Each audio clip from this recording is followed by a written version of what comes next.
The assassin retrieved an ice bullet and loaded it into the chamber without hesitation. He then swiftly made his way to the rooftop of the Empire State Building, using a high-powered scope to aim at a corrupt official in the distance.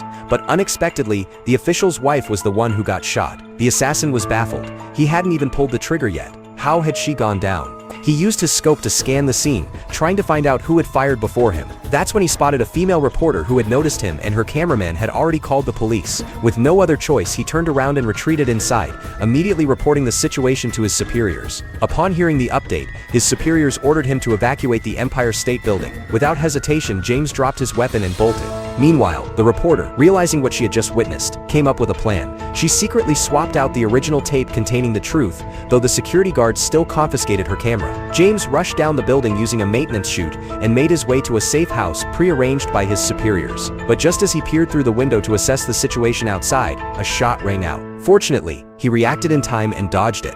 But sirens suddenly blared as a swarm of police cars arrived downstairs. Without wasting a second, James grabbed the butt of his gun and smashed it against the wooden floor, desperately trying to carve out an escape route. Within moments, officers stormed the building, blasting through the door with gunfire. Seeing no other option, James dove into the hole he had just created and sprinted through the underground passages, eventually arriving at an abandoned warehouse.